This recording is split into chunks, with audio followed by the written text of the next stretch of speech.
자, 여러분 안녕하십니까? 부동산 공법을 담당하고 있는 박후서 교수입니다.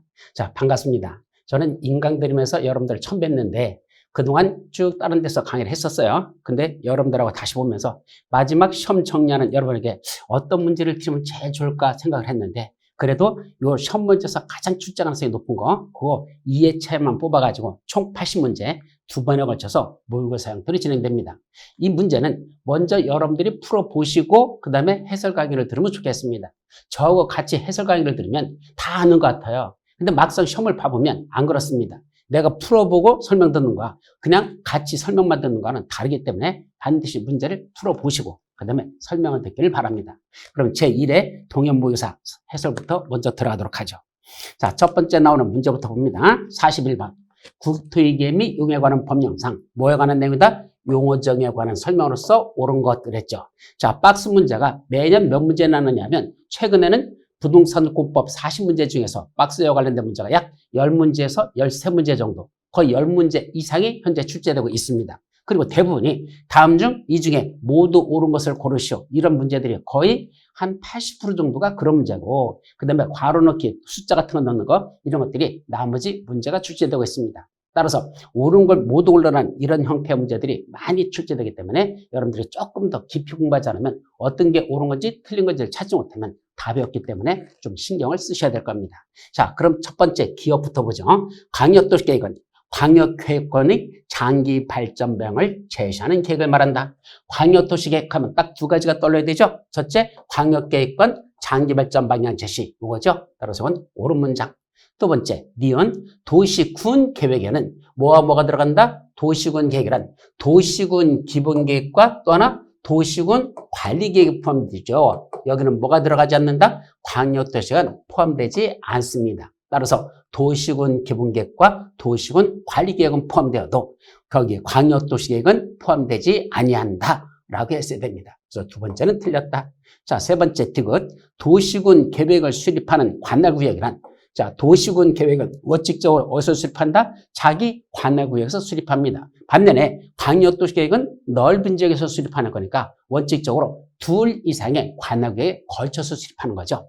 그러면 도시군 계획은 원칙적으로 자기 관할에서 수립하는데 이때 관할구역이란 어디를 말한다? 특별시, 광역시, 특별자치시, 특별자치도, 시, 군 이렇게 6군데를 우리가 관할구역을 부르는데 이때 이 군의 범위 내는 마지막에서 군하는 군의 범위는 뭐는 포함되지 않는다? 광역시군은 제외됩니다. 왜냐하면 이 광역시라는 이 자체가 하나의 관할구역이지 인천광역시 강화군, 인천광역시 옹진군 그 군들은 관할구역이라고 부르지 않고 인천광역시라는 관할구역의 일부 개념에 지나지 않는다. 따라서 광역시라는 군은 관할구역이 아니라 그 관할구역의 광역시라는 관할구역의 일부 개념이기 때문에 광역시군은 관할구역 개념에서 제외된다. 예, 맞는 문장이죠. 자, 리얼 도시군 기본계획은 광역도시계획 수립의 지침이 되는 계획을 말한다? 아니죠. 도시군 기본계획은 원칙적으로 어디서 수립하죠? 자기 관할에서 수립합니다. 그럼 자기 관할구역의 미래종합청사진 우리 관할구역을 장차 어떤 식으로 발전시키면 좋을까라는 그 계획이 바로 무슨 계획? 도시군 기본계획입니다. 그러면 앞으로 우리 서울특별시를 이렇게 발전시키면 좋겠다는 희망사항을 수립했다고 해서 그 계획대로 됩니까? 아니죠. 그걸 실천하게 한 구체적인 계획을 다시 수립하는데 그 실천하게 한 구체적인 계획을 무슨 계획으로 한다? 도시군 관리계획으로 하죠. 따라서 도시군 기본계획은 도시군 관리계획 수립의 지침이 되는 계획을 말한다 라고 했어야 됩니다. 즉 도시군 기본계획을 먼저 수립해 놓고 그걸 실천하기 위해서 밑에다 도시군 관리계획이 수립되기 때문에 도시군 기본계획은 밑에 있는 도시군 관리계획 수립에 지침되는 계획을 말한다 라고 했어야 됩니다. 따라서 이건 광역도시 하나 도시군 관리계획 수립이 지침이 되는 계획 이랬어야 되죠. 자, 리얼 중앙행정위원회 수립하고 광역도시계획으로 결정할 사항이 포함된 계획은 국가계획이다. 자, 이 국가계획이라는 개념은 흔치 않은 개념인데 국가계획이 되기 위해서는 두 가지를 갖춰야 됩니다. 첫 번째는 국가계획은 중앙행정위원회 수립해야만 됩니다. 즉 국가란 중앙행정위원회를 국가기관이라고 하거든요. 따라서 국가계획이 되기 위해서는 반드시 중앙행정기관에서 수립해야 되고 그럼 그 속에 무슨 내용이 들어갈 때 국가계획이 된다? 둘 중에 한 가지 도시군 기본계획의 내용이나 도시군 관리계획으로 결정할 사항이 포함돼야 그래야 국가계획이 됩니다. 근데 여기는 뭐가 들어간답니까? 광역도시계획으로 결정할 사항이 포함된다? 틀렸죠. 도시군 기본계획의 내용이나 아니면 플러스 또는 도시군 관리계획으로 결정할 사항들 그런 것들이 포함돼야 국가 계획이 되기 때문에 5번 마지막 번은 틀린 내용이 되겠습니다. 그 문제에서는 용어정의 설명으로서 옳은 걸 골라라 그랬으니까 옳은 건 현재 동그라미 친 건 기억하고 그거 디귿번밖에 없습니다. 그래서 정답은 1번, 41번은 3번이 되겠죠? 자, 다음 문제로 넘어갑니다. 42번. 자, 요거를 넘어가면 다 지워놓고 42번. 자, 앞으로 국토의 개미 이용에 관한 법령. 이건 안 읽을래요. 그건 앞에 있다는 걸 전제를 해놓고 내용만 보자. 광역도시계획과 관련된 내용으로서 옳은 것. 광역도시계획과 관련된 내용입니다. 자, 1번.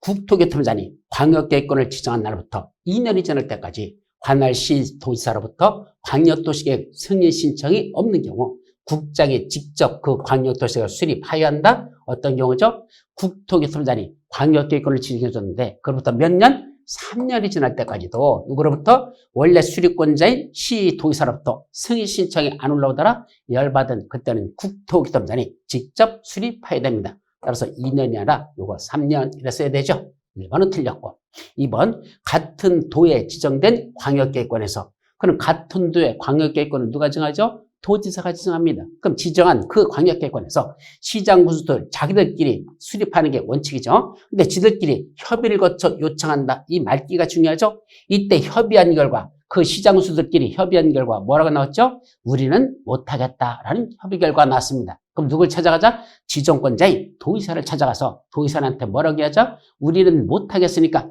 도지사님께서 광역도시좀 수립해 주실래요? 라고 요청하면 그때는 누가 수립할 수 있다? 도지사가 수립할 수 있다라고 되어 있는 내용입니다. 협의를 거쳐 요청하는 경우 이게 중요해요. 그때는 누가 한다? 그 관할 도지사가 직접 수립하여야 한다. 수립할 수 있다. 이렇게 되는 겁니다.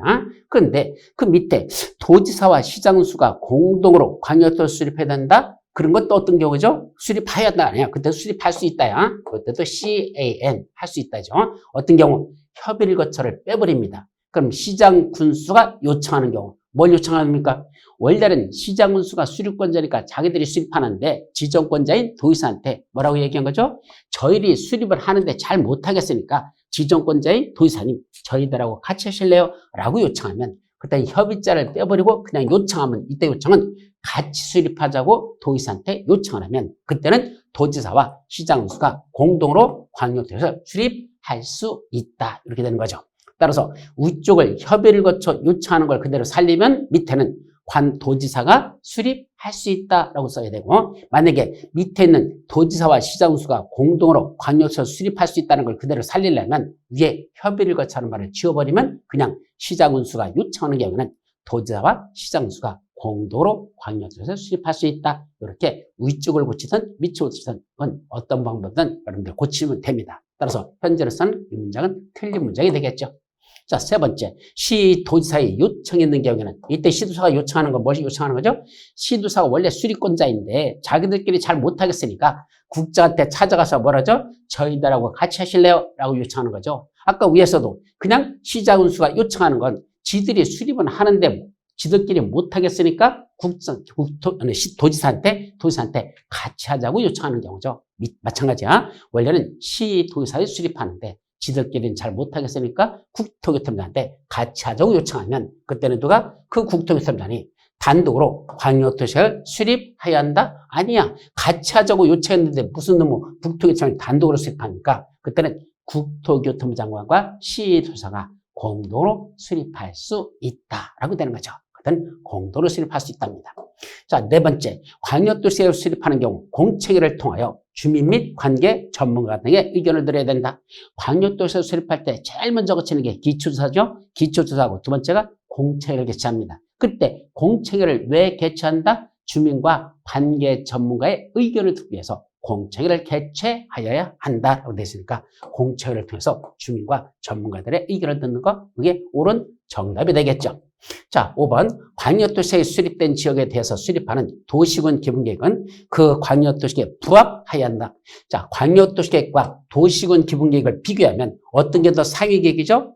도시군 기본계획은 자기 관할의 미래종합청사지고 광역도시계획은 적어도 2 이상의 관할에 장차 이랬으면 좋겠다는 미래종합청사진입니다. 미래청사진입니다. 그러다 보니까 아무래도 작은 계획보다는 더 큰 계획이 상위 계획이 될 수밖에 없죠. 밑에 있는 계획은 그 위에 있는 상위 계획에 부합하여야 한다. 서로 다르다? 위에 있는 상위 계획의 내용이 우선합니다. 따라서 밑에 있는 도시군 기본계획은 위에 있는 광역도시계획에 부합해야 된다. 여기까지는 맞아. 그런데 도시군 기본계획의 내용이 광역도시에 있는 것과 서로 다르다? 그럴 때는 어떻게 된다?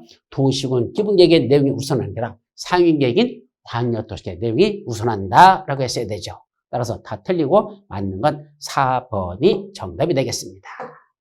자, 이제 43번 문제로 넘어갈까요? 43번 문제. 자, 도시군 관리계획 위반 제한과 관련된 내용으로서 틀린 것 그랬습니다. 우리 시험 문제에서 도시군 관리계획 위반의 제한이라는 내용이 있죠. 이 위반 제한, 시험 문제 항상 영순입니다. 아마 매년 시험 문제에서 출제된다 보시면 됩니다. 정확하게 보면 10년 출제된다면 10번 출제된다면 9번이 시험 문제 나는 것, 이게 도시군 관리계획 위반의 제한에 관한 내용이죠. 그래서 도시군 관리계획 위반의 제한은 매년 시험 문제 영순위 중에도 영순위. 이거 틀리면 바보 취급 받습니다. 왜? 매년 시험 문제 난다는데 그것도 공부 안 하면 도대체 뭘 맞출 겁니까? 그죠? 이 광범위한 공법 속에서 매년 시험 문제 난다? 그거는 절대 틀리면 안 된다는 얘기입니다. 그래서 이런 문제는 여러분들이 정확하게 숙지하셔야 돼요. 자, 첫 번째. 도시군 관리계획 위반의 제한을 시장 또는 군수는 할 수 없다? 원래 위반 제한은 누가 하는 거죠? 주민과 관계 전문가 포함이라고 됐습니다. 따라서 그 지역에 있는 주민과 관계 전문가들이, 아니, 이해관계자들이, 주민과 이해관계자들이 누구한테? 위반권자한테 올라가가지고 여기다 이러이러한 도시군 관리 좀 위반해 주세요라고 위반을 제한한 거거든요. 그래서 주민과 이해관계자 포함이라고 됐습니다. 그래서 주민하고 이해관계지만 위반을 제한할 수 있죠. 그럼 시장군수는 누구죠? 이 사람들은 위반권자예요. 그러니까 위반을 제한을 받는 사람이죠. 그 지역에 있는 주민이나 이해관계자가 누구한테 찾아간다? 시장군수한테 찾아가가지고 우리 시군에다가 이러이러한 도시군 관리 좀 위반해 주세요라고 위반을 제한한다는 얘기입니다. 따라서 시장군수는 위반권자지 위반을 제한하는 자가 아니기 때문에 이 자들은 위반을 제한할 수 없다? 당연히 맞는 문장이죠. 위반을 제한하는 건 주민과 이해관계자만 가능하다. 첫 번째 그런 내용이고, 자, 두 번째 기반시설의 설치 정비 개량에 관한 사항에 대한 제한의 경우에는, 자, 위반 제한할 수 있는 건 몇 가지가 있는지 아십니까? 원래 5가지 있어요. 그래서 머리자만 따면 기, 지, 산, 태, 입, 원래는 머리점만 따면 이렇게요. 그래서 외우는 방법은 기지산에 가서 대입 시험 공부를 한다.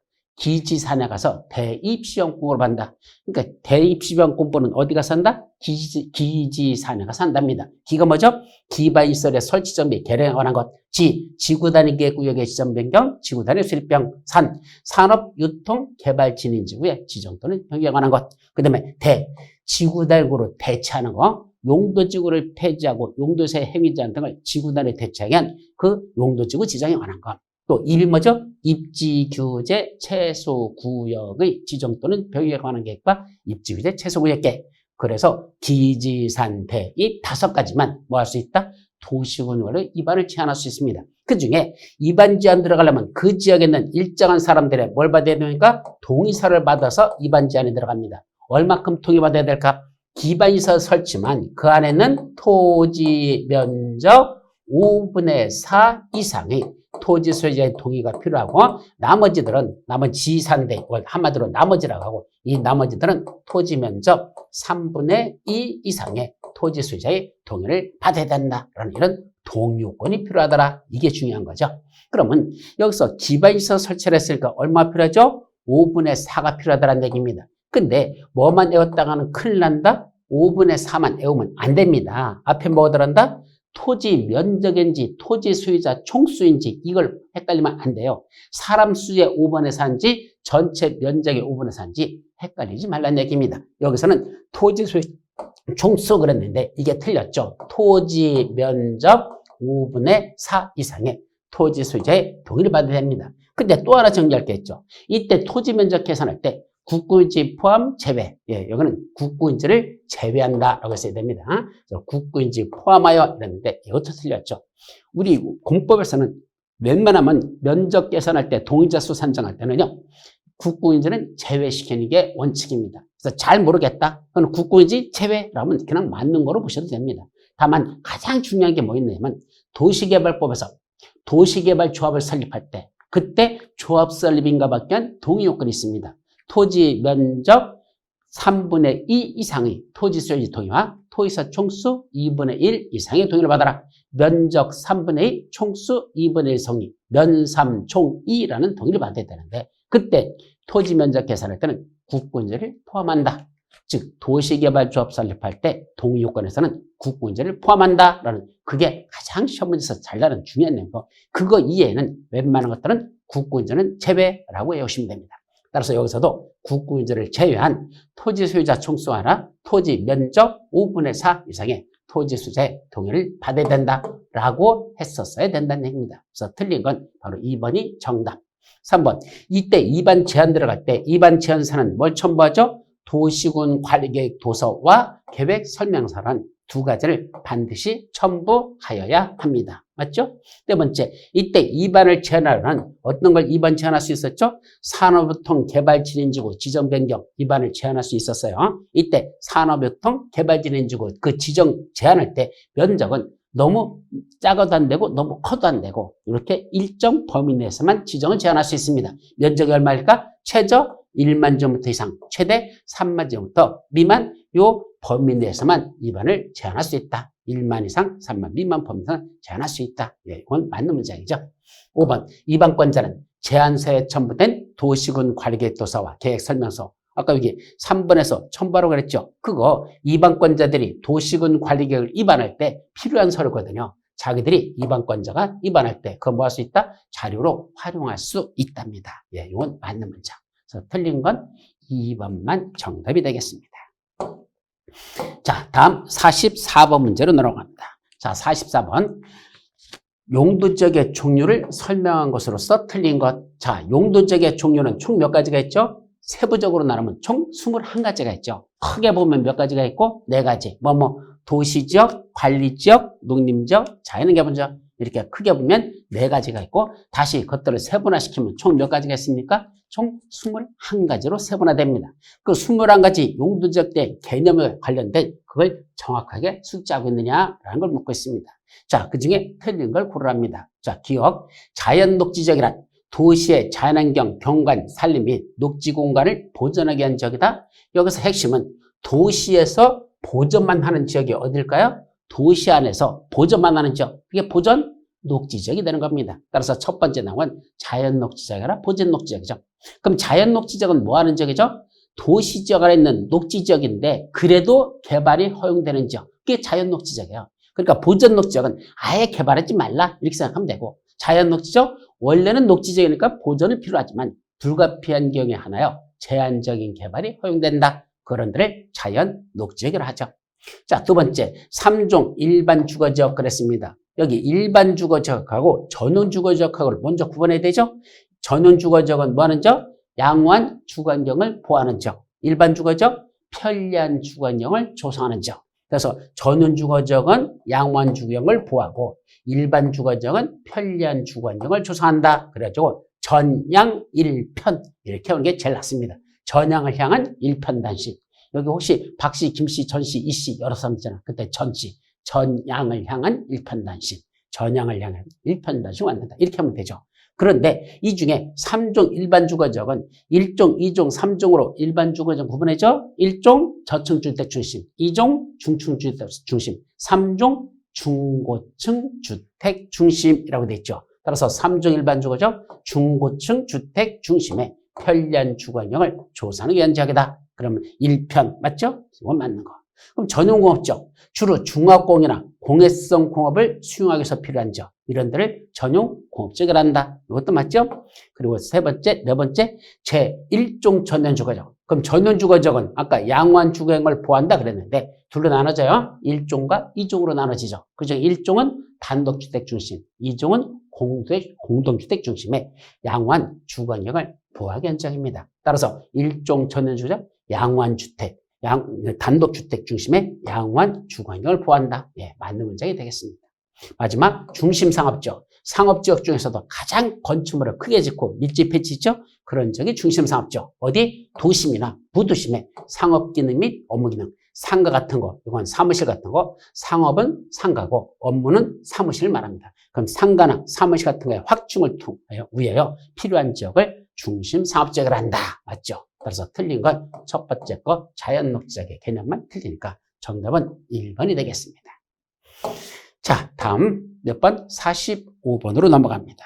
자, 45번에서는 국토위계 및 유형을 한 법률 시행령에서 규정한 용도지역에서의 검토율이 높은 것부터 낮은 순서로 열게된 것 그랬습니다. 이때도 항상 조심할 건 높은 것부터 낮은 순서대로 이렇게 돼 있어요. 거꾸로 낮은 것부터 높은 순서 이러면 안 된다는 얘기입니다. 항상 문제 풀 때는 높은 건지 낮은 건지 낮은 것부터 높은 건지 이걸 헷갈리지 않도록 항상 표시를 잘 해놓고 봅니다. 자, 유통상업적. 이건 우리가 다 애웠어야 돼요. 애우는 방법은 여러 가지 있죠. 근데 21가지를 순서대로 그냥 애우는 게 제일 나아요. 어떻게 외운다? 556657 9887 777 222 224 22 이렇게 21가지를 추르륵 외워놓고 이제 여기다 열거할 수밖에 없어요. 자, 검토율이니까 그럼 유통상업적은 얼마죠? 9887에서 8입니다. 80%. 일반공업적은 전부 다 7777입니다. 일종 일반 주거죠?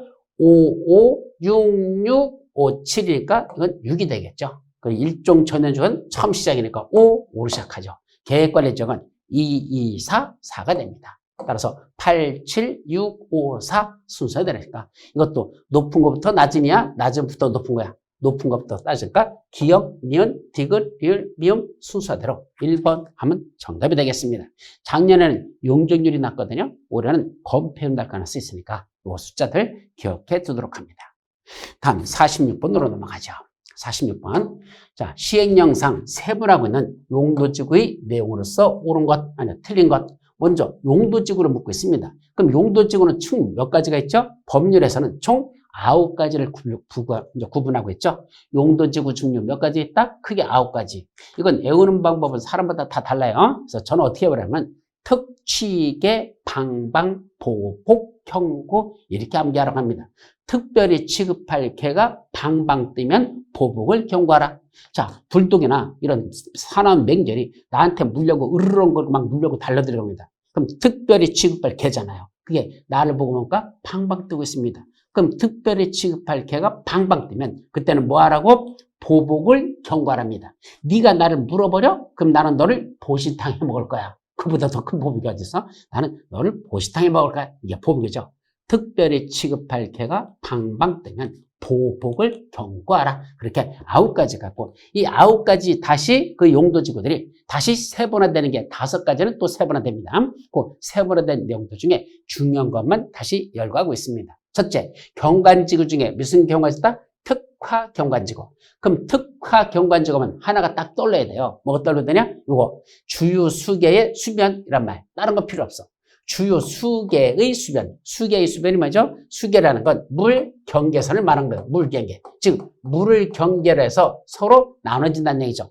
즉 저 북한강 물이 흘러내리죠. 그러면서 이쪽 양평군하고 이쪽에 남양주시하고 서로 이렇게 양쪽에 갈라집니다. 이게 물로 다 경계를 이룬다. 수계의 수변. 수변은 뭐죠? 물 가장자리, 물가. 즉 수계로 둘은 물에 의해서 경계가 나눠지면 그 물가 있는 자리, 그 물 가장자리, 그 자리를 뭐라 부른다? 특화 경관지구로 지정할 수 있다. 주요 수계의 수변을 특화 경관지구로 지정할 수 있다. 아, 강 있는데 양쪽에 강변 양쪽을 지정하는 거. 특화 경관지구. 이렇게만 하나만 기억하시면 됩니다.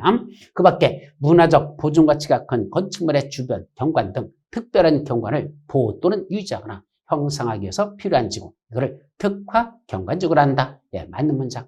두 번째, 특정 개발진인지구. 또 개발진인지구는 몇 가지가 있죠? 5가지가 있어요. 주거개발진인지구, 산업교통개발진인지구, 관광휴양개발진인지구, 복합개발진인지구, 특정개발진인지구. 그 중에 이때 특정이라는 건 주거기능, 공업기능, 유통물류기능, 관광휴양기능. 이 4가지 기능 외의 기능을 중심으로 특정한 목적을 위해서 개발, 정비할 필요가 있는 지구를 뭐라 부른다? 특정 개발 진지구를 한단다. 그래서 이건 맞는 문장이 되겠습니다. 자, 세 번째, 시가지 방제지구. 방제지구는 자연방제지구와 시가지방제지구인데 이때 시가지 그랬으니까 우리 이런 도시 같은 데서 재해가 발생할 가능성이 높은 지역 그런 데도 지정하는 거죠. 그럼 읽어봐요. 건축물, 인구가 밀집되어 있다. 이게 시가지죠. 그런 지역에서 시설 개선 등을 통하여 뭐한다? 재해를 예방한다. 그게 방제죠. 결국 건축물과 인구가 밀집됐으니까 시가지고 거기서 재해 예방이 필요하다. 그게 방제라니까 시가지 방제지고 뭐 굳이 애우지 않아도 읽어만 봐도 아마 맞을 거다라는 감이 와야 됩니다. 네 번째, 역사문화 환경 보호지구. 이거 좀 어렵죠? 역사문화 환경 보호지구. 보호지구 중에서 역사문화 환경 보호지구. 이때 문화재, 전통사찰 등 역사문화적으로 보존 가치가 큰 시설 및 지역의 보호와 보존을 위해서 필요한 지구를 역사문화 환경 보호지구로 합니다. 이거하고 자칫하면 헷갈리는 게 위에 있던 특화경관지구입니다. 여기도 문화적 보존 가치가 큰 건축물에 이렇게 돼 있잖아요. 문화적 보존 가치 이것도 똑같이 나오니까 헷갈리기 쉬운데 위에 있는 특화경관지구는 주요 수계의 수변이라는 것만 조심을 내고 반면에 뭐 나머지 문화적 전통사찰 이런 게 나오면 역사문화 환경 보호지구로 이해하시면 됩니다. 뭐 맞는 문자. 근데 문제는 자연취락지구. 개발지연 구역 안에 있는 취락을 정비하기 위해서 필요한 지구. 이걸 뭐라 부르죠? 이걸 집단취락지구라고 한단다. 즉 개발지연 구역 안에 있는 동네는 집단취락지구로 정하고 그거 말고 녹관농자, 녹지지역, 관리지역, 농림지역, 자연환경부지역 한마디로 시골지역에 지정되는 취락지구는 자연취락지구로 한단다. 그래서 자연취락지와 집단취락을 정확하게 구분하셔야 됩니다. 그래서 틀린 건 5번이 정답이 되겠습니다. 다음 47번 문제로 넘어가죠. 47번 대지 면적이 1000제곱미터인 토지에 건축물을 건축하려는 경우 국토이계 및 이에 관한 법령상 해당 대지에 건축할 수 있는 건축물의 용적률은 몇 %냐라고 물었습니다. 자, 대지 면적은 얼마랍니까? 1000제곱미터랍니다. 근데 이게 단순한 대지가 아니란 얘기입니다. 그러나 한 필지 대지 면적이 1000제곱미터 이게 아니고요. 이게 해당 토지의 80%는 어디에 걸쳐 있다? 제1종 전원주거지역에 걸쳐 있고요. 나머지 20%는 준주거지역에 걸쳐 있더라 이겁니다. 즉 하나의 대지가 둘 이상의 용도지역에 걸쳐 있는 경우에 이때 이 대지에다 건축물을 짓는다면 용적률은 최대 몇 %를 적용할래? 그랬습니다. 자, 주어지길 그때 도시군 계획 조례를 찾아봤더니 일종 전원주에서 용적률은 이쪽은 용적률 80%가 적용되고요. 반면에 준주거지에서 적용되는 용적률은 400%가 적용된다라고 됐습니다. 이거는 400%. 자, 이렇게 적용된답니다. 그의 조건은 고려하지 말랍니다. 그럼 이건 무슨 문제를 묻는 거죠? 원칙적으로 하나의 대지가 이와 같이 일종 전원주거지역과 이런 준주거지역까지 하나의 대지가 둘 이상의 용도지역에 걸쳐 있다면 이거야. 그때는 이 대지 전체에 대해서 이 대지 전체에 대해서 어떻게 적용할까? 각각 적용하는 게 맞습니다. 다시 말하면 둘 이상에 걸쳐 있으니까 이쪽은 일종 전원주거에서 건축할 수 있는 건축물 그때 용적률 적용하면 되는 거고 이쪽은 준주거에서 건축할 수 있는 건축물 지으면서 그때 그 용적률 적용하면 된다는 얘기입니다. 원래는 각각 적용합니다. 근데 여기에 뭐가 있다? 예외가 있다는 얘기입니다. 어떤 예외? 이렇게 걸쳐있는 면적 중 가장 작은 부분이 둘 중에 여기 1000제곱미터 대지였는데 그 중에 80%가 800제곱미터는 일종 전원주거지역, 200제곱미터는 준주거지역에 걸쳐 있잖아요. 그 중에 가장 걸쳐있는 부분 중에 작은 부분이 얼마밖에 안 된다? 원칙적으로 330제곱미터 이하밖에 안 되더라. 330제곱미터 이하밖에 안 되더라. 이 면적이 지금 얼마죠? 좀 전에 이거 220%니까 1000제곱미터에 20%가 200제곱미터 330이 안 되잖아요. 그때는 각각 적용하지 않고 어떻게 해주냐? 전체 대지에 대해서 이 땅 전체에 대해서 건폐율과 용적률은 무슨 값을 적용한다? 각각 적용하는 게 아니고 가중 평균한 값을 적용하고 이걸 적용하고 반면에 건축 제한 건물은 뭐 짓는다? 대지 전체에 대해서 이때 건축 제한만은 그 중에 가장 면적이 넓은 지역 그럼 가장 면적이 넓은 지역이 둘 중에 어디입니까? 일종 전원주거지 면적이 더 넓죠? 넓은 지역이죠? 바로 일종 전원주거에서 건축할 수 있는 건축물을 여기만 짓는 게 아니고 이쪽 준주거지역까지도 전부 다 대지 전체에 대해서 일종 전원주거에 해당하는 건축물을 건축하면 된다. 이것이 핵심 포인트죠. 근데 이 중에 지금 뭘 물었죠? 용적률을 어떻게 정할 거냐? 그 대지 전체 대서 용적률 가중평균의 값을 정렬합니다. 그럼 가중평균이라는 게 어떻게 하는 게 가중평균이지? 면적이 넓은 쪽에다 더 가중치를 주는 거, 이게 가중평균이거든요. 그럼 어떻게 구한다? 가중평균 구하는 방정식을 알고 있느냐? 이걸 물은 겁니다. 첫째, 전체 대지 면적분에, 그럼 전체 대지 면적이 얼마 썼죠? 1000제곱미터 썼습니다. 그죠? 1000 중에 A지역, 즉 일종 전면주거지역은 현재 면적이 얼마 썼죠? 80%니까 800제곱미터죠? 그 800제곱미터에다 곱하기 그 용적률을 곱하랍니다. 그 면적에다 그 용적률을 곱하래요. 그럼 용적률이 얼마 썼죠? 80. 그럼 용적률 80. 거기다 다시 닫고 더하기 비지역의 대지 면적. 아까 이쪽 얼마 썼죠? 200제곱미터. 그럼 200제곱미터에 대해서는 그 용적률을 또 곱하랍니다. 그 용적률은 400%. 400을 곱하랍니다. 다시 잘 봐요. 첫째, 전체 대지 면적분의 A지역의 대지 면적 곱하기 그 용적률 더하기 B지역의 대지 면적 곱하기 그 용적률을 이렇게 하면 이걸 뭐라 부른다? 가중평균한 용적률을 합니다. 그럼 어떻게 계산하죠?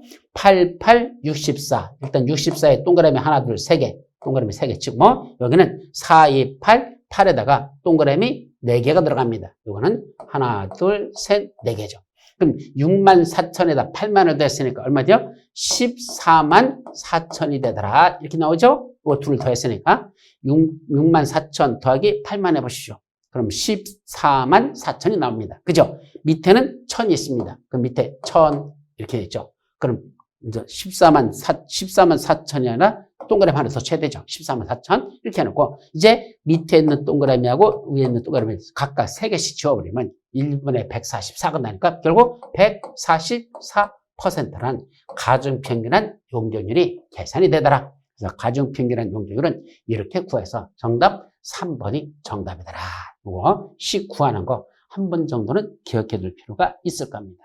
자, 이 정도만 하죠. 자, 이제 몇 번? 48번으로 넘어갑니다. 자, 48번에서는 국토이계 및 이용에 관한 법령상 도시군 계획 시설사업에 따른 비용의 부담에 관한 설명으로서 틀린 거. 이때 비용 부담은 뭐냐면 도시군 계획 시설사업이 뭐죠? 도로 만들고 공원 조성하고 학교 짓는 이런 기반시설을 설치하는데 도시군 관리계획으로 결정해 놓고 그걸 시행하는 사업을 도시군 계획 시설 사업이라고 부르고 그러한 도시군 계획 사업을 시행하면서 막대한 비용이 들어가는데 그 사업을 시행함으로써 현재 이익을 받는 다른 기관이 있다면 그 다른 기관에도 비용을 부담시킬 수 있다. 이거에 관한 내용이죠. 관한 설명으로서 틀린 거. 첫째, 도시군 계획 시설 사업에 관한 비용은 이 법 또는 다른 법률에 특별한 규정이 있는 경우 외에는 누가 한다? 국가가 사업을 시행할 때는 그 국가 예산을 부담하고 지방자치단체가 사업을 시행할 때는 그 해당 지방자치단체가 부담하고 행정청이 아닌 자가 할 때는 그 자가 부담함을 원칙으로 한다. 그게 원칙이죠. 그런데 2번 국토교통부 장관이나 시도지사는 그가 시행한 도시군계시설 사업으로 현저히 이익을 받는 다른 시도나 또는 시군이 있다면 그 도시군계시설 사업에 든 비용의 일부를, 전부는 안 돼요. 일부를 그 이익을 받는 그 시도나 시군의 비용을 부담시킬 수가 있습니다. 자, 맞는 문장이고 이때 국토교통부장은 시도, 시군의 비용을 부담시키기 전에 누굴 찾아가서 먼저 협의합니까? 기획재정부 장관 필요 없습니다. 기획재정부 장관은 국가 예산을 관리하는 거지 지방자치단체 예산을 통제하지는 않거든요. 그럼 지방자치단체 예산을 통제하는 누굴 찾아갑니까? 행정안전부 장관과 미리 협의하여야 한다라고 됐죠. 그래서 국장이 현재 이익을 받는 다른 시도나 시군의 비용을 부담시키려면 지방자치단체 예산을 통제하고는 중앙부처 행정안전부 장관과 미리 협의를 해야 된다라고 했어야 되죠. 그래서 3번이 틀린 정답. 4번 시도의사가 시행자인 경우 그 자기 시도에 속하지 아니하는 다른 시도는 시군에다 비용을 부담시키려면 자기 지역에 하는 다른 쪽에 있는 데다 비용을 부담시키려면 어떻게 됩니까? 해당 지방자치단체와 먼저 뭐부터 한다? 협의부터 합니다. 너 얼마 낼래? 라고 부담하고 협의하고 그때 협의가 성립되지 않으면 시도의사보다 더 높은 자한테 올라가야 되겠죠. 그럼 시도사보다 높은 장관 누구죠? 여기는 행정안전부 장관이 결정안을 받아낸다. 국토교통부 장관은 안 돼요. 지방자치단체 예산과 관련된 부서는 통제하는 건 행정안전부장이 국토교통부장이 아니라는 걸 꼭 조심하시기 바랍니다. 마지막, 지방자치단체가 부담하는 비용의 총액은 해당 도시군계시설 사업에 소요되는 비용의 아까 일부만 부담했을 때 그랬죠? 그 일부가 50%를 넘지 못합니다. 그래서 최대 아무리 부담시켜봤자 50%까지만 그 현재 이율과는 지방자치단체에 부담시킬 수 있다. 이런 뜻이죠. 그래서 정답은 틀린 거 3번만 정답이 되겠습니다. 이것도 여러분들이 잘 기억할 중요한 내용이 되겠습니다. 자, 다음 49번으로 넘어갑니다. 49번. 지구 단위 계획구역으로 지정하여야 하는 지역으로서 틀린 거. 지구 단위 계획구로 지정할 수 있는 지역이고 지정하여야 하는 지역이죠. 근데 지정해야 되는 지역은 첫째, 정비구역 또는 택지개발지구로서 도시 그 사업이 끝나고 그 사업의 시행이 끝나고 몇 년? 10년이 지난 지역. 즉 도시개발구역과는 관계없어요. 두 군데죠. 정비구역과 택지개발지역에서 사업 시행이 끝나고 10년이 지난 지역 이렇게 돼 있어요.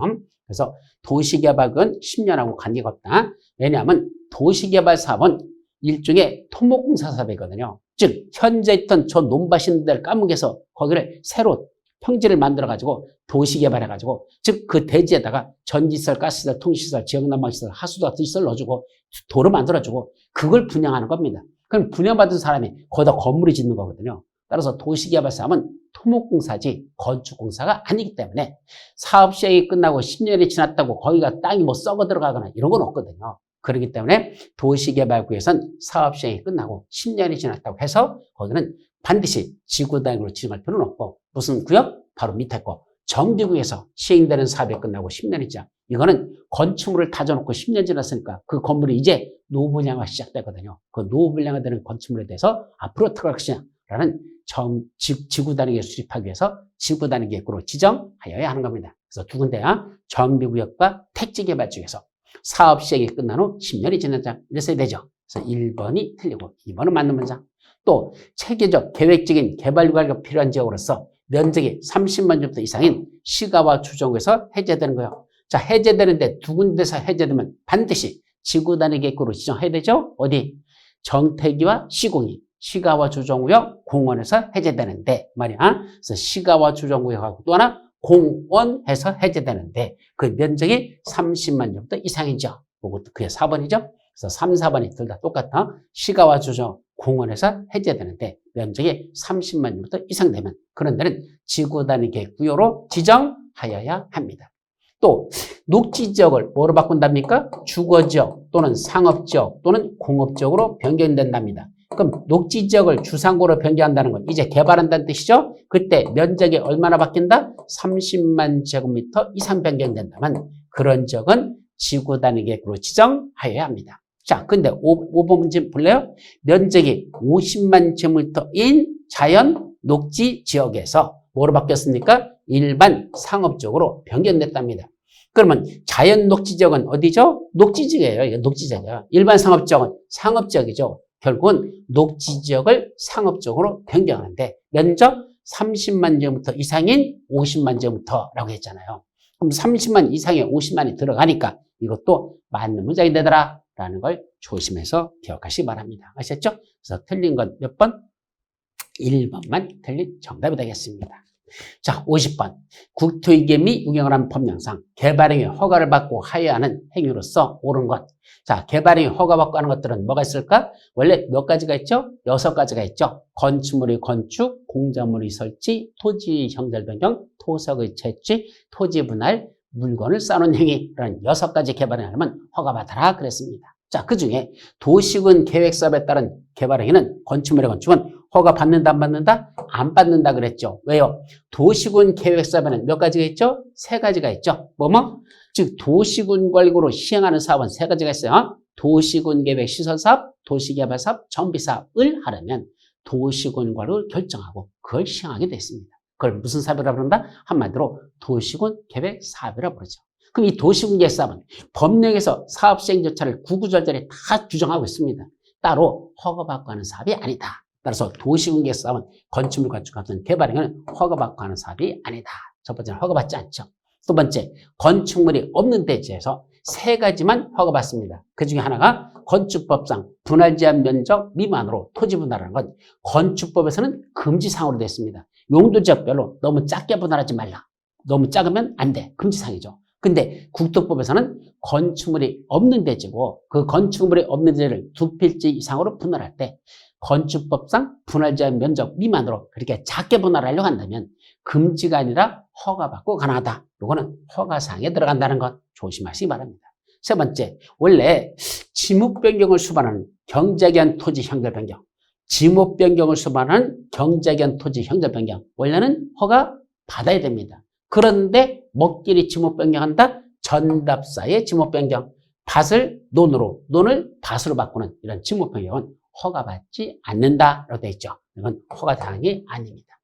그럼 리얼, 녹관농 지역에서 녹관농이라는 시골 지역에서 뭐 한답니까? 육상, 어류, 양식장인 농림업용 비닐하우스 설치하는 건 허가받을까요? 예, 원래는 녹관농 지역은 주로 농사 짓는 지역들이고 거기서 뭐 하는 거? 비닐하우스 설치하는 건 허가받지 않습니다. 원래는 그냥 합니다. 다만 뭘 설치한다? 육상, 어류, 양식장을 설치하기 위한 비닐하우스 설치는 허가 받아라 됐으니까 이건 허가사항이죠.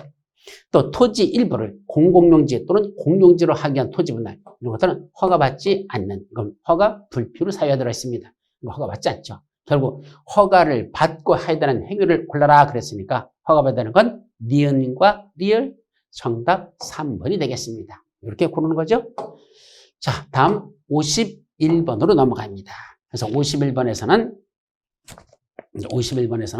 자, 개발행위 허가의 제한에 관한 설명으로서 틀린 것. 자, 개발행위 허가 제한도 매년 시험 문제 나는 중요한 내용입니다. 자, 첫째, 개발행위 허가 제한이란 허가 신청이 들어왔는데 허가권자가 뭐라고 하는 겁니까? 아저씨, 지금은 안 돼요. 왜 안 돼요? 이러이러한 5가지 사유 중에 당신 건 한 가지에 해당하기 때문에 지금은 허가 여부를 결정할 수 없답니다. 그냥 집에 가셨다가 일정 기간이 지나서 다시 와보십시오. 그때 당신이 하고자 하는 행위가 허가 규정에 맞으면 허가 처분, 안 맞으면 불허가 처분. 그때 가서 내리겠습니다. 따라서 지금은 결정할 수 없으니까 집에 가서 좀 기다리십시오. 라는 걸 뭐라 부른다? 허가의 제한이라고 표현한다. 첫째, 몇 가지 사유가 있으면 제한할 수 있죠? 원래는 5가지 사유가 있어야 돼요. 그래서 원래 외우는 방법은 머리자만 떠서 높게 지역에서 환경이 오염되면 계획을 수립하여 지구 기반을 튼튼히 하자라는 5가지 사유가 있는데 암기법은 따로 이제 여러분들이 정리하시고 그때 무슨 지역에서 녹지지역과 계획관리지역 묶어서 녹계지역 이렇게 해야 돼요. 거기서 뭐 한답니까? 수목이 집단적으로 자라고 있거나 조수리 등이 집단적으로 서식하고 있는 지역 또는 우량농지 등으로 보존할 필요가 있는 지역 그런 데서는 뭐 한단다? 일정 기간 동안 개발의 허가를 제한할 수 있습니다. 따라서 농림지역이나 무슨 지역? 녹지지역이나 계획관리지역 두 군데 말이지 농림지역은 해당 사항이 없습니다. 그래서 틀린 건 1번이 정답입니다.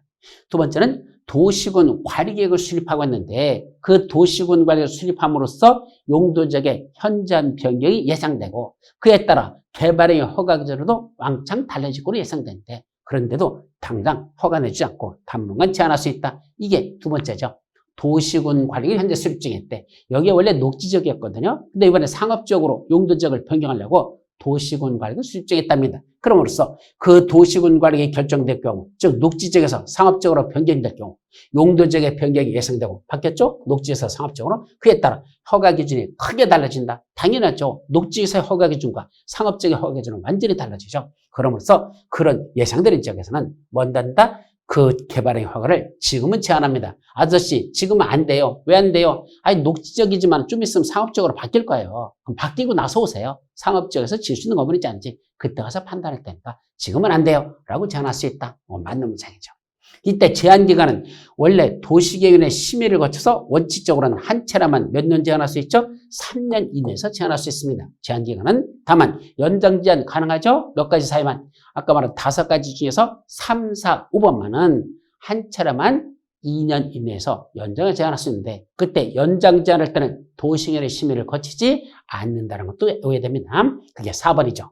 기반시설 부담으로 지정된 지역에서는 중앙도시계획이나 지방도시계획 심의를 거치지 아니하고 한 차례만 2년 내 기간 동안 연장을 제한할 수 있습니다. 이때 기반시설 부담으로 지정된 지역은 우리 제한 사유 5가지 중에 몇 번째 거죠? 4번째 거잖아. 근데 지구 기반을 튼튼한다. 5번째 간에 이게 기반시설 부담은 5번째 제한 사유니까 3, 4, 5번 중에 5번에 속하는 마지막 내용이니까 그건 연장 제한 사유에 들어가는 것이고 따라서 이건 도시계획 심의를 거치지 않고 한 차례만 2년 내에서 연장을 제한할 수 있다. 예, 맞는 문장이죠.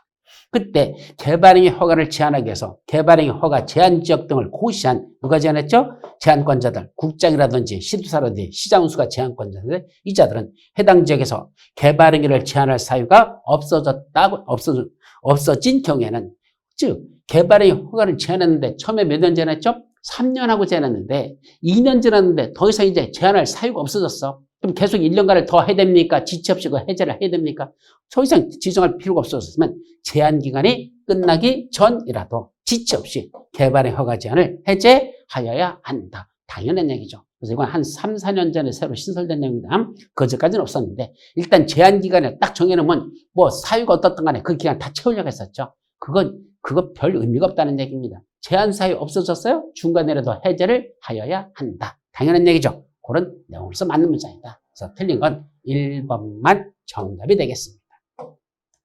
자, 이제 국토의 개미 유형합률 마지막 문제죠. 기반시설 부담구역과 관련된 내용으로서 틀린 것. 자, 기반시설 부담구역. 첫째, 자연녹지지역에서 일반 사업적으로 변경되는 지역은 기반시설 부담구로 지정하여야 한다. 기반시설 부담구로 지정해야 되는 필수적 지정 대상지역, 의무적 지정 대상지역. 첫 번째, 항상 영순위. 몇 가지 있죠? 4가지가 있거든요. 그 중에 이건 뭐죠? 두 번째, 필수적 해제 사유입니다. 즉, 용도지역 등의 변경이나 해제로 인해서 행위자한이 완화되는 지역. 요거는 기반시설 부담구로 지정해야 됩니다. 즉, 용도지역이 이번에 뭐 됐죠? 변경이 됨으로써 행위자한이 강화됐습니까? 완화됐습니까? 아니, 자연녹지지역보다는 일반 사업적 행위자리 훨씬 더 완화되는 거죠. 바로 저런 지역은 기반시설 부담구로 지정하여야 한다. 맞는 문장이죠. 두 번째, 기반시설 부담구역에서 기반시설 설치 후에 부과 대상인 건축행위는 어떤 행위할 때 부과하죠? 단독주택 및 숙박시설 등의 시설로서 기존 건축물의 연면적을 포함하여, 이게 틀렸어? 포함하여 200제곱미터를 초과하는 무슨 행위? 건축물의 신축하고 증축 2가지 행위만 부과 대상이 된다라고 됐으니까 대수는 해당 사항이 없습니다. 두 군데가 틀렸어. 기존 건축물의 연면적을 포함하여 200제곱미터를 초과하는 건축물의 신축, 증축 행위. 이게 부과 대상이 된다라고 돼 있죠. 그래서 틀린 거 2번이 정답. 근데 3번, 연면적 300제곱미터의 기존 건축물을 전부 철거하고 기존에 건물이 있었는데 300제곱미터짜리여서 전부 철거했어. 그리고 새로 지었습니다. 얼마 졌죠? 연면적 1000제곱미터의 건축물을 새로 신축했다면 그렇다면 얼마가 부과 대상이죠? 원래는 200제곱미터를 초과하는 범위에 부과 대상인데 이때는 예외죠. 기존 건축물의 연면적을 초과하는 부분이 부과 대상이랍니다. 그럼 기존 건축물의 연면적이 얼마 있었죠? 300. 그걸 초과하는 거. 그러면 1000제곱미터를 새로 졌으니까 300을 초과하는 부분 결국 700이 되겠죠. 그 700제곱미터를 기반시설 설치 후에 부과 대상 면적을 한다? 예, 맞는 문장이라는 거. 그것도 맞죠. 그럼 4번, 1종 근린생활시설 기반시설 유발개수하고 2종 근린생활시설 기반시설 유발개수. 기반시설 유발개수는 총 51가지가 있어요. 그걸 다 어떻게 해봅니까? 가끔 시험 문제 나요. 그것도 잊을만 하면 또 시험 문제가 나기 때문에 이제 출제될 때가 됐습니다. 어떻게 온다? 원래 제 암기법이 18가지 외우는 방법이 따로 있거든요. 저 서울에서부터 속초까지 우리 가족 여행 가는 거에 따라서 시간대별로 쭉 정리하는 게 있는데 하여튼 그거는 지금 외우라고 말씀 못 드리고 여러분들이 외운 방법이 있으면 따로 암기하셔야 될 겁니다. 이때 1종 근린생활시설의 기반시설 유발개수 1.3입니다. 그리고 2종 근린생활 기반시설 유발개수 1.6이 되어 있죠. 따라서 1종 근생의 기반시설 유발개수보다도 2종 근생의 기반시설 유발개수가 더 높다? 예, 맞습니다. 1.6이니까 그것도 맞는 문장. 5번, 특광, 특시, 특도, 시장운수는 납부 의무자가 기반시설 설치비용 납부 의무자를 말해요. 그럼 기반시설 설치비용 납부 의무자가 국가 또는 지방자치단체로부터 뭘 받았습니까? 건축허가를 받은 날부터는 몇 개월 이내? 2개월 이내에 그 기반시설 설치비용을 부과해야 되고, 예, 허가받았습니까? 그럼 허가받은 자에게 그로부터 2개월 이내 기반시설 설치비용을 부과해야 되고, 그리고 언제까지 내야 되죠? 납부는 사용승인 신청 시까지 내야 한다. 예, 맞는 문장이죠. 그래서 틀린 건 2번만 정답이 되겠습니다. 자, 이제 국토법은 이 정도 끝나고 이제 바로 도시개발법으로 이어서 들어갑니다. 도시개발법 영상. 먼저 도시개발구역을 지정한 후에 도시개발사업의 계획, 줄여서 개발계획을 수립할 수 있는 지역이 아니고 구역 지정, 먼저 도시개발 지정해놓고 후 나중에 도시개발사업의 계획, 줄여서 개발계획을 수립하는 그런 지역이 아닌 걸 고려합니다. 원래 몇 군데가 있죠? 6가지가 있거든요. 원래 머리점만 쓰면 공자생, 외국삼 이렇게 해요. 공자생, 외국삼 이렇게 써놓고 공자 생일날 외국 사신이 30명이 왔다. 공자 생일날 외국 사신이 30명이었다. 이렇게 해놓고 개발계획을 공모할 때는 먼저 구역을 지정해놓고 나중에 개발을 수립할 수 있습니다. 두 번째, 자연녹지적. 자연녹지적 가능합니다. 생산녹지적. 다만 생산녹지적은 이게 무슨 말이죠? 도시개발구역 전체 면적 중에 생산녹지적이 차지하는 건 이쪽에 생산녹지적이야. 이 도시개발구역 전체 면적 중에 생산녹지 차지하는 건 이게 얼마만 차지할 것? 100분의 30 이하만 생산녹지를 포함시켜야지 생산녹지가 너무 많이 포함되면 안 된다라는 그 제안을 받아요. 도시개발구역 전체 면적 중에 생산녹지를 차지하는 면적은 전체 구역 면적의 100분의 30 이하일 것라는 이 조건하에 생산녹지역도 먼저 구역을 지정한 후에 나중에 개발을 수립할 수 있죠. 네 번째, 외자가 뭐죠? 도시적, 외지역입니다. 그럼 우리가 도시적, 외 하면 어딜 말하죠? 세 군데죠. 관리지역, 농림지역, 자는 게 먼저 관농자. 이걸 도시적, 외지역을 합니다. 결국 농림지역이라는 건 한마디로 말하면 뭘 말한다? 도시적, 외지역을 말하고 있는 겁니다. 그래서 그것도 맞죠. 그럼 마지막, 요거 5번 관련된 건 이 3이 뭐죠? 그림으로 그리면 이런 얘기죠. 도시개발구역 전체 면적 중에서 뭐가 차지하는 거? 주거지역 또는 상업지역 또는 공업지역이 차지하는 이 면적이 전체 구역 면적 중에 100분의 30 이하만 차지할 것. 그러면 구역을 먼저 지정해놓고 나중에 개발을 수립할 수 있답니다. 주상공업지역이 차지하는 면적이 도시개발구역 전체 면적의 100분의 30 이하일 것. 그런데 문제를 의미했죠. 도시개발구역 지정 면적은 뭘 말합니까? 10만 제곱미터랍니다. 전체가 10만이래. 그럼 10만 제곱미터 중에서 주상공업지역이 차지하는 면적은 아까 얼마일 때만, 면적의 합계가 얼마일 때만 10만 중에 3만 이하일 때만 그때는 먼저 구역을 지정해놓고 나중에 개발을 수립할 수 있다. 이렇게 돼 있죠. 그런데 현재는 합한 면적이 4만 제곱미터래요. 나머지 6만 제곱미터는 녹지지역에 걸쳐 있답니다. 이건 녹지지역이랍니다. 그러면 4만이면 3만을 초과해버렸잖아. 그러면 안 되죠. 이거 10만 중에 30%인 3만 이하면 되는데 이건 4만으로 됐으니까 3만이든 2만이든 1만이든 이것만 들어가야 되는데 4만 원 했으니까 4만을 차지하니까 30% 초과했으니까 이거는 이 해당 사항을 충족하지 못했습니다. 그래서 틀린 건 5번이 정답 이렇게 찾는 거죠. 자, 이제 54번으로 내려갑니다. 54번 도시개발법 영상. 그 국토교통단이 직접 도시개발구역을 지정할 수 있는 사유가 아니고 국장이 직접 도시개발 지정하는 건 몇 가지가 있죠? 5가지가 있어요. 그래서 순서만 바꾸면 중국 공산당과 긴급히 협의하라. 뭐 이렇게 와요. 국토교통단이 도시개발구역을 지정하려면 중국 공산당과 긴급히 협의할 것. 중국공 긴급협의 5가지. 이때 중이 뭐죠?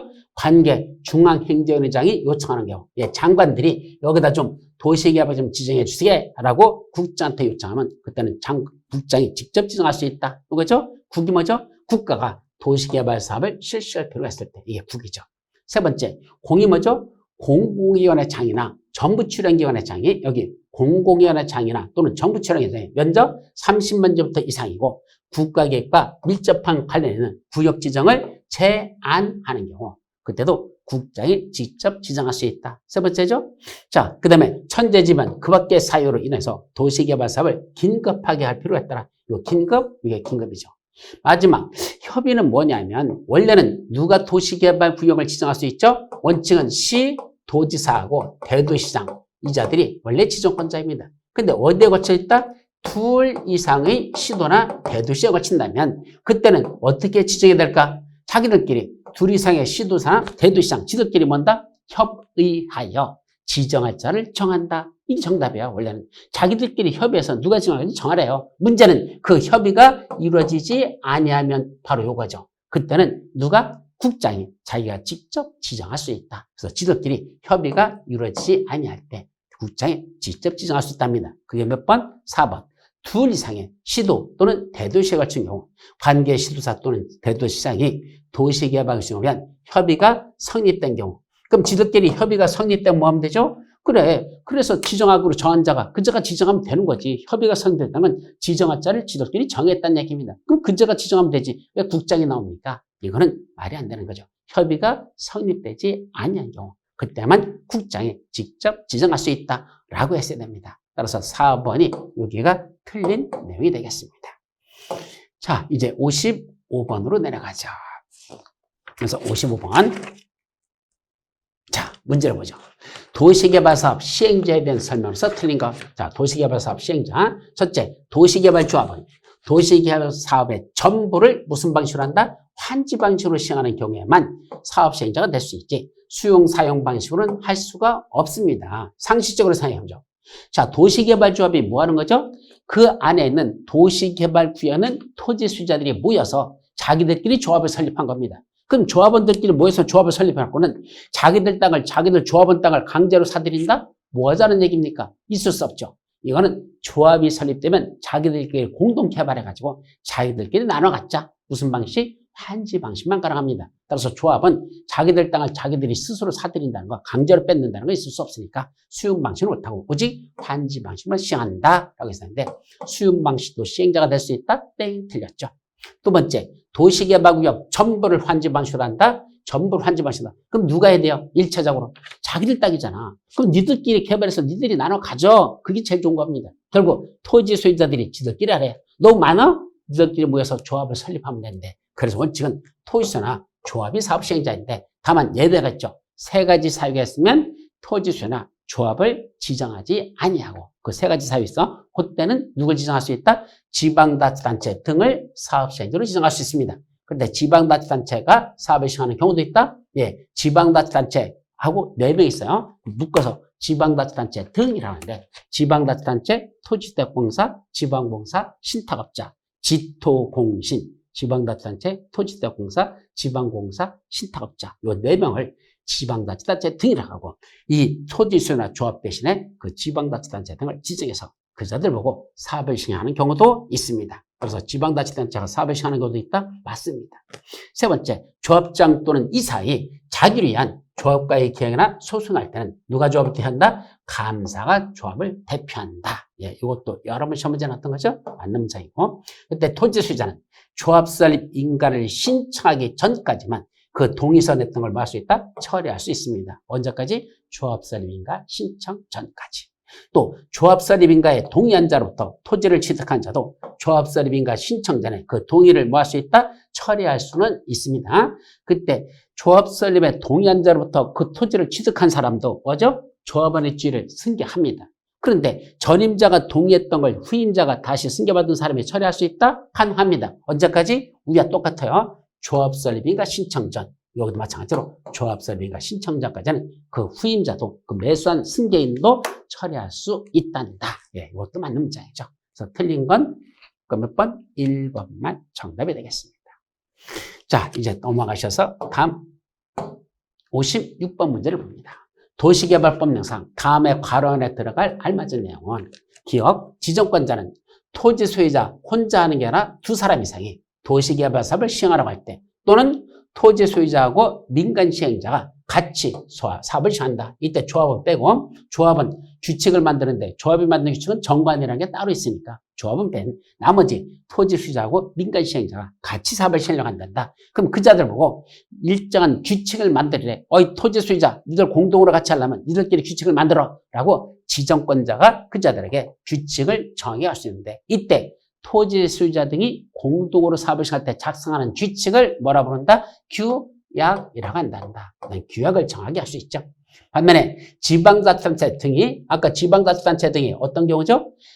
사업 전부를 무슨 방식으로 한다? 환지 방식으로 한답니다. 그럼 원래는 누굴 지정하는데? 토지 소유나 조합을 지정하는데 세 가지 사유가 있으면 그자들을 지정하지 아니하고 누굴 지정한다? 지방자치단체 등을 지정해서 하는 방법이 있었습니다. 그때 그 지방자치단체 등이 도시개발사업 전부를 무슨 방식으로 하나요? 본 환지 방식만 가능해요. 환지 방식 시행할 때 그때 자기들끼리 규칙을 만들어라는 얘기입니다. 그 지방자치단체가 만든 규칙 또는 공공시행자가 그 도시개발 사업의 일부를 무슨 방식으로 한다? 환지 방식으로 할 때 작성하는 규칙인데 그 규칙을 뭘 한다? 시행규정이라고 한단다. 그때 이 공공시행자는 시행규정을 작성하여야 합니다. 그래서 위에는 규약, 밑에는 시행규정. 정답 5번이 정답이 되겠습니다. 이것도 최근에 개념 정리로 시험 문제 잘 나니까 기억해 두도록 합니다. 자, 이제 57번 수용 또는 사용 방식에 의한 사업 시행에 관한 내용으로서 옳은 거 수용 사용 방식을 묻고 있습니다. 첫째, 공공시행자가 처음에는 무슨 방식으로 사업을 시행하다가 환지 방식으로 하다가 중간에 전부 수용 방식으로 변경하는 거 있을 수 없습니다. 왜냐면 사람들은 수용 방식을 선호하지 않아요. 다 환지 방식을 더 선호합니다. 왜요? 수용 방식은 보상비를 받는 건데 개발 전, 아직 개발되기 전에 값어치를 평가해서 주기 때문에 보상비가 얼마 안 돼요. 이거 지금 땅값은 그래 10만 원이지만 개발되고 나면 200만 원짜리 될 건데 200만 원으로 주지 않고 10만 원으로 준다는 얘기입니다. 그 개발 이익을 하나도 누리지 못하는 거. 이게 수용 방식에서의 토지 소유자의 그 불만이라는 얘기입니다. 따라서 수용 방식은 되게 불만이 많은데 처음에 뭐를 준대? 환지를 준대. 다 좋아하고 있었죠. 근데 뭐를 바꾼대? 수용 방식을 바꾼대. 뒤집어집니다. 사람들이 저건 절대 용납하지 않습니다. 따라서 환지 방식에서 수용 방식을 바꾼 절대 없습니다. 그럼 뭘 있단다? 거꾸로 수용 방식으로 추진하다가 환지로 준대. 다 좋아합니다. 쌍수를 들어 환영합니다. 그러니까 수용 방식에서 환지 방식은 가능해도 환지에서 수용 방식으로 하는 건 안 된다. 이게 사업 시행 방식의 가장 핵심 포인트라는 거. 따라서 1번은 환지에서 수용 방식을 변경할 수 있다? 안 된다. 이게 틀린 내용이고. 두 번째, 330톤 이하인 다세대 주택 용지는 추천 방법? 아니요. 추천 방법은 4가지가 있는데 그 중에 330톤 이하인 단독주택 용지는 추천 방법으로서 해도 다세대라는 건 없습니다. 단독주택이야. 330톤 이하되는 단독주택, 공장용지 추천 방법으로 할 수 있습니다. 이것도 틀렸고. 토지 상한 채권에 따라 토지를 상하는 경우 수익의 방법으로 공급할 수 있다? 예, 토지 상한 채권은 토지 소유자가 원할 때만 채권을 발행할 수 있거든. 보상비를 주는데 현금으로 주는 게 아니라 나중에 조성되는 토지 건축물을 주겠다는 이 약속 증서는 토지 소유자가 원할 때만 채권을 발행할 수 있습니다. 근데 사업 시행자 입장에서 보상비를 주는데 재원이 마련한 게 부족해가지고 현금으로 줄 수가 없어. 그럼 땅으로 가져가. 나중에 땅으로 줄게. 토지산 채권을 발행할 수 있는데 그건 강제 발행은 안 된답니다. 그러다 보니까 토지 소유자를 설득시킬 수밖에 없어. 야, 너한테 땅값 싸게 줄 테니까 좀 대신 이거 현금 말고 땅으로 가져가면 안 될까? 그러면 얼마나 싸게 줄 건데? 야, 평당 100만 원. 뭐 이렇게 비싸? 그럼 평당 80만 원. 흥정하다 보니까 무슨 계획이 된다? 그때는 수익계획의 방법으로 공급할 수 있습니다. 그래서 토지산 채권에 따라 토지를 상환하는 건 수익계획 방법으로 공급할 수 있다는 거 아주 중요한 내용이니까 정답이 되겠죠? 4번 시행자는 조성초지 등을 공급하려고 할 때는 뭘 작성해야 돼? 공급계획을 작성해가지고 뭐 해야 되죠? 지정권자한테 제출해야 된다? 예, 종전까지는 제출로 돼 있었죠. 최근에 바꿔버렸습니다. 뭐로다가 승인받으라. 왜? 공급계획이라는 건 분양계획인데요. 공급이 원래 2가지입니다. 분양과 임대를 합쳐서 공법에서는 공급을 합니다. 그럼 주로 분양하는데 이 분양할 때 뭐 한다는 얘기야? 분양계획을 작성가지고 지들 멋대로 그냥 분양을 시켰었습니다. 안 되겠대. 이제는 분양계획서 작성 가지고 오랍니다. 뭐 하겠대? 스팟 확인하고 승인해 주겠답니다. 그래서 이제는 공급계획을 작성하면 지정권자한테 승인받아야 되지. 이거 제출한다는 갖고는 안 된다라는 걸 조심합니다.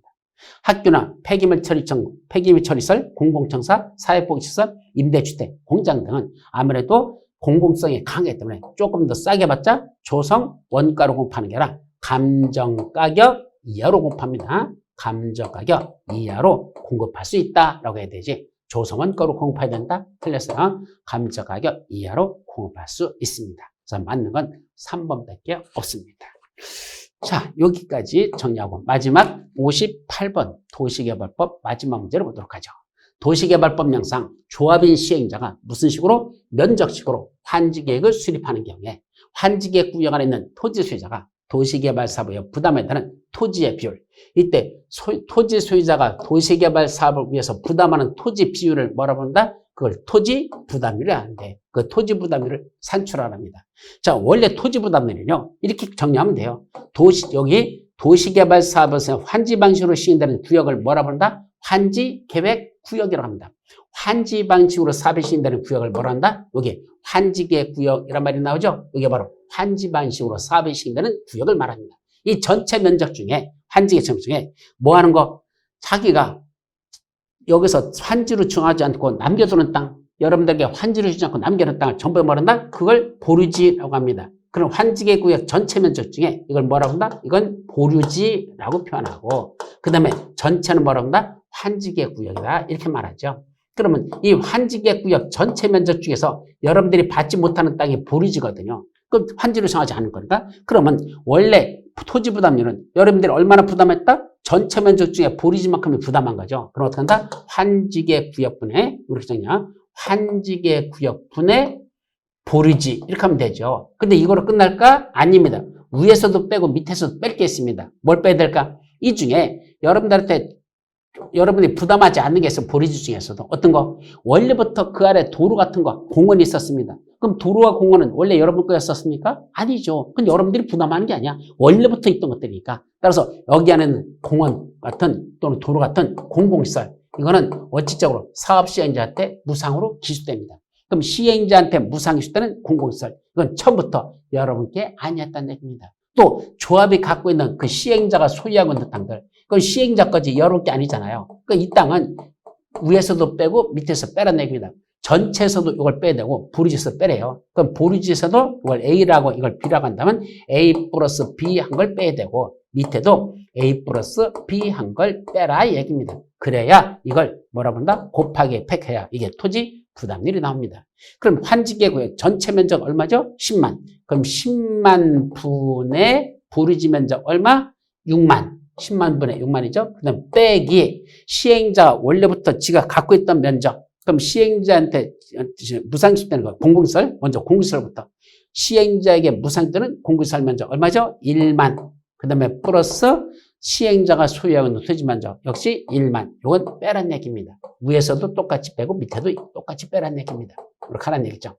근데 뭐는 필요 없다? 채비지 면적은 고려할 필요가 없습니다. 왜? 채비지 면적은 보류지 면적 속에 들어있거든요. 즉 채비지란 보류지 중에 특히 도시개발 사업에 필요한 경비에 충당하려고 시행자가 가지는 땅, 그것만 채비지라고 부르니까 채비지는 보류지 속에 포함되어 있는 내용이지 따로 별개의 개념이 아니기 때문에 저거는 산출할 필요가 없습니다. 이렇게 계산하죠. 곱하기 100 이렇게 계산합니다. 그러면 10만에서 2만을 빼니까 8만이 될 거고, 6만에서 2만이니까 4만이죠. 그럼 8분의 4 곱하기 100 하니까 그건 2분의 1이니까 50% 이렇게 나왔죠. 그래서 토지 부담률을 여기는 50%라고 한단다. 바로 1번이 정답이 되겠습니다. 여기까지가 여러분들 이번 시간에 봐야 될 내용이고, 이제 잠시 쉬었다가 나머지 도시개발법, 주택법, 정비법, 농지법, 이건 다음 시간에 해설하도록 합니다. 여러분 수고하셨습니다.